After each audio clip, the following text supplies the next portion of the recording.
Vivo ပြောက်တယ်ဆိုတာနှစ်မျိုးရှိပါတယ်ကျွန်တော်ရှင်းမှအမြဲပြောတယ် function QR နဲ့ complete QR function QR ထိပဲပြောက်အောင်ကုပါလို့ WHO ကော APASA ရော ASD လို့ခေါ်တဲ့ဥရောပအာရှအမေရိကအဖွဲ့တွေအကုန်လုံးက agree လုပ်ထားတယ်အဲ့ထိကုနိုင်ရပြီနင် complete QR တော့မလွယ်ဘူး CCC DNA ထိပြောက်ဖို့ဆိုမလွယ်ဘူးစစ်လိုက်မပေါ်တော့ကာဝစီထိုးလို့ရတယ် antibody ထွက်တယ်ဒီအဆင့်ထိရောက်ရင်တော်ပြီလေအိုးအဆင့်ထိနိုင်လိုက်လို့အောက်ကပ်ပြီဆိုတာရှိတယ်အဲ့ဒါတော့ကိုယ် antibody ကကျန်နေဦးမှာပဲအဲ့တော့ဒီထိပျောက်သွားတယ်ဆိုရင်ကိုကျွန်တော်ကပျောက်တယ်โอเคအဲ့တော့ဒါပေမဲ့ C ကတော့အရှင်းပျောက်တယ်ဒါပေမဲ့ C ကပျောက်ပြီမဲ့လည်းတော့အသေးကိုပြင်းပြင်းစစ်နေရတယ်ပေါ့နော် B ကကုလို့ရတာကြားနေပြီကြားနေပြီလွန်ခဲ့တဲ့7နှစ်ခရက် interferon တွေပေါ်တဲ့ကကျွန်တော်တို့က quant တစ်ထောင်အောက်ကြီးရွေးထိုးနေတာကြားလာပြီဒါ10စုနှစ်ကြော်နေပြီကျွန်တော်တို့စသွားတော့က7နှစ်2012ဆိုဘယ်လောက်ရှိအောင်7နှစ်20နှစ်73 44 45 14နှစ်လောက်ရှိပြီကျွန်တော်စထိုးနေတာ interferon ကအဲ့တော့ Ross ပဲရှိတယ် Pegasic လို့ခေါ်တာနက်မြင်းပြန်ပေါ့ကွာအဲ့ဆေးရက်လေအဲ့တော့ American ပဲနောက်ခု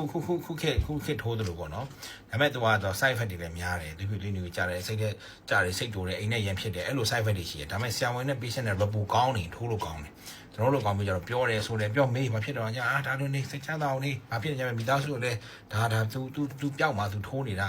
တနေ့သိခံလိုက်အောင်သူကနည်းနည်းလေးအလက်ချစ်ဖြစ်တယ်ဒီဆေးကလွန်ခဲ့တဲ့2017 73 14 15တွေကဘီဘိုကအဲ့ဒီပျောက်နေတယ်သူတွေအများကြီးပဲเนาะလက်ပျောက်သွားပြီးတော့နိုင်ငံထွက်သွားသူတွေအများကြီးပဲဒါသည် function keyword ထိကူတာစစ်လိုက်ရင် Q HbAg assay လို့ခေါ်တယ် quantitative သည်เนาะ quantitative သည် less than 10ဖြစ်သွားတယ်အဲ့ဒါဆိုရင်မင်းစစ်လိုက်ကွာကြိုက်တဲ့တခွန်းတော့စစ်လိုက်ရှိမရှိစစ်လိုက် HbAg negative ထွက်လာနိုင်မယ်ဒါကို S law လို့ခေါ်တယ်ဒါကျွန်တော်တို့က S law ထိရောက်သွားပြီဒါပေမဲ့အဲ့ဒါလည်းမပြီးသေးဘူး S law ပြီးသွားရင် Vivo ကာဝစီမင်းထိုးလိုက်အောင်ထပ်ထိုးလိုက်အောင် okay antibody ထွက်သွားပြီဆိုရင် S antibody ထွက်သွားပြီ okay အဲ့ဒါဆိုရင်အဲ့ဒီပျောက်တယ်ဆိုမှ complete ကတော့မရတာမှာ function query ပျောက်တယ်လို့ပြောတယ်လေဒါပေမဲ့လူတိုင်းတော့ Vivo ပျောက်သွားပြီမဲ့လည်းချို့ antibody မထွက်တဲ့သူတွေအများကြီးပဲဒါတွေဒီကျွန်တော်တို့ကအတွေ့အကြုံတွေရောဆရာကောင်းသမားကောင်းတွေရောနဲ့ဒီကုမ္ပဏီရဲ့အထောက်ပံ့တွေနဲ့ကျွန်တော်တို့ academic support တွေပွဲတွေတက်ခဲ့တဲ့ဟာတွေဒါတွေကြောင့်မို့လို့ကျွန်တော်တို့ဒီကုခဲ့တာပေါ့ကွာဒီစင်တီတော့ဒီကြောင်ကုခဲ့တာတွေအများကြီးပါအများကြီးပဲဒါကြီးကလည်းဆရာဥက္ကမောင်ဒီက main ဒီ professor ဥက္ကမောင်ဝင်ကဒီမြန်မာနိုင်ငံမှာ तू က bionia ပဲ तू စခဲ့တာတွေเนาะဒီဟာတွေဒီဆေးတွေတော့မို့ဆရာကြီးကိုလည်းဒီထက်ဒီလို interferon တွေပြန်သွင်းပါစေလို့ကျွန်တော်ကတော့ဆူတောင်းပါတယ်ဒါပေမဲ့ခုကမလွယ်တော့ဘူး interferon တစ်လုံးက